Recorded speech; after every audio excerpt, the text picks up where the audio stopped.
who is standing in Spencer Lee's way to win 4 NCAA titles? If you didn't know, Spencer Lee is going after his 4th NCAA title this year, which will make him one of the best wrestlers in history, if you don't already think that he is, which, I mean, let's be honest, it's Spencer Lee. But Spencer Lee, this will make him the 5th ever 4-time NCAA champion in history, in the likes of Pat Smith, Cael Sanderson, Logan Stieber, Kyle Dake.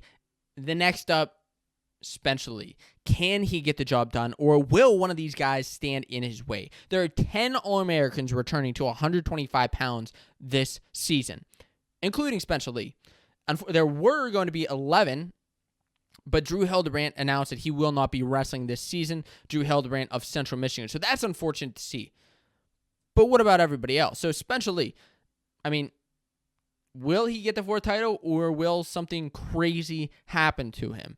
I mean, everybody thought he was a shoo-in for when he was going to win 4 state titles until, unfortunately, Austin DeSanto, or fortunately if you're a DeSanto fan, ended up coming and defeating him after getting tech-followed by Spencer Lee the year in the state finals the year before. Spencer Lee came in and unfortunately lost to DeSanto. Will the same happen this year to a guy like Brandon Courtney, who Spencer Lee didn't quite tech-fall? I think we beat him 7-0 last year, but Brandon Courtney made it to the NCAA finals, wrestled Spencer Lee, lost, but on his way, he beat 3 tough guys to make the finals. And Barnett, Camacho, Lamont, 2 of those guys are on this list, and I'll be talking about them. And he had a tough match against Spencer Lee. I think it was a scoreless first period, but then ultimately Spencer Lee did get the better. I mean, when Spencer Lee gets takedown and tilt, I mean, good luck.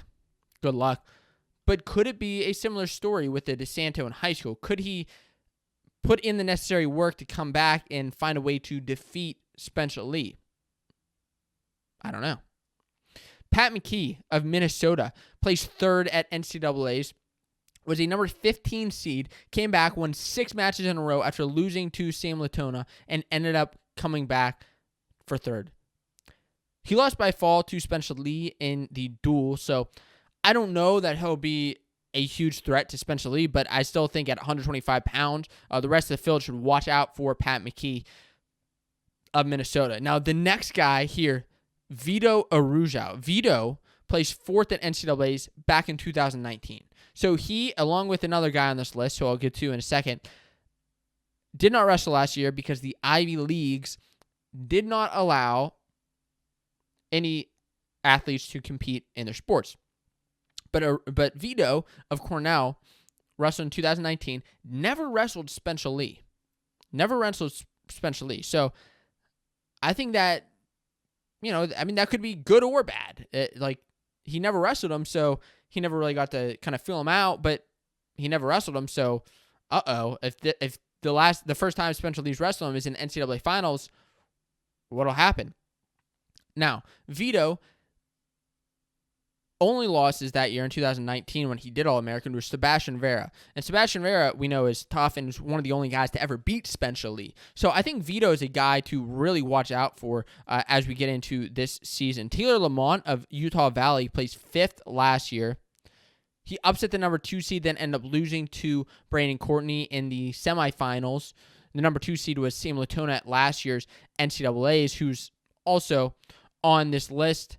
And the next guy on this list, who a lot of people wanted this rematch last year, with Pat Glory and Spencer Lee. Pat Glory placed 6th back in 2019. Similar story to Vito, where he couldn't wrestle last year. Now, he lost twice to Spencer Lee. So you may be wondering, why does everybody want them to wrestle? I mean, Pat Glory is a tough guy, but he got tech followed by Spencer, but then he came back and just lost by a decision. So could this be one of those stories where it's just he keeps chipping away to where it's a close match? Maybe. I don't know. Maybe he has something new up his alley that he's been working on, something new in his arsenal that he's been working with over the last couple of years for a way to step up and make the NCAA finals, place higher than 6, maybe have a good shot against Spencer Lee. Sam Latona is somebody who, personally, I thought he was going to make the NCAA finals last year. I did. He ended up placing 6th. Didn't perform as well as he would have liked or that I expected necessarily. Still made he's still an All-American, still incredible, but everybody wanted that Latona and Lee match as far as I'm concerned. He was upset early, but I don't know, could Latona come back? He's a young guy. Could he come back and pull off something big? I think it's possible. Killian Cardinal placed 7th last year.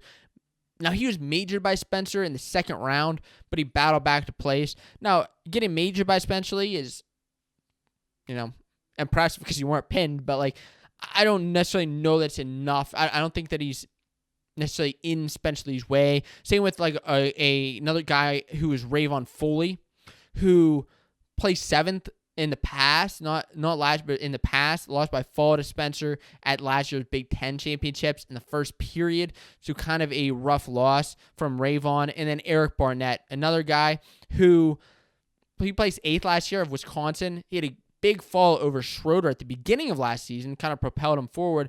Then he kind of went up, had ups and downs. But at NCAAs, he was the number 19 seed, went on to beat Master Giovanni, beat Schroeder again in the consies after losing to Brandon Courtney. So, like, who out of these guys will be standing on the stand again? I think it's possible that any of them can get back on the stand. And as we've seen with some of them, maybe they never make it back onto the stand from where they've been. But who's going to stand the best chance against getting Spencer Lee's way? I mean, I think a Pat Glory, who's already wrestled him, a Vito, a Aruja, I think because they've never wrestled, I'm just interested to see how their styles clash. And then Brandon Courtney, could he be that similar story to the Austin DeSanto in high school? I'm interested to see how that turns out. Will anybody actually be able to defeat Spencer Lee this year, or will he go down in history as a 4-time NCAA champion? Hey, did you know that the audio version of the full hour-long Fanco Wrestling Show is available for free? You can download the latest episode by searching for the Fanco Wrestling Show on Apple Podcasts or Spotify. I hope I can make your on-the-go commute or gym workout that much better.